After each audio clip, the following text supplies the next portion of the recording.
The goods, pack, prep cost, and total cost columns help you understand your pricing accurately. For example, this first ASIN is a 24 pack. We can see that each unit costs $2.37. It's a 24 pack plus $1.20 in prep, totals to $58.08 in total costs.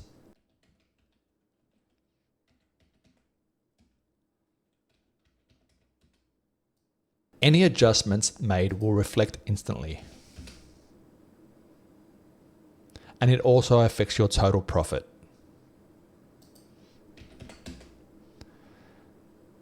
Notice this one here. This one is in fact an 8-pack. Amazon didn't distribute this information.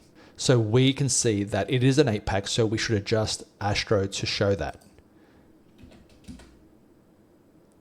As an 8-pack, it doesn't have as much profit, of course. The profit drops down to $7.31. Sometimes the information displayed from Amazon might be incorrect. For example, this one here was brought as a 24 pack. As we look at the ASIN, we can see it is not in fact a 24 pack, it is a 1-pack. So we can adjust this now and hit 1, and this ASIN now becomes profitable.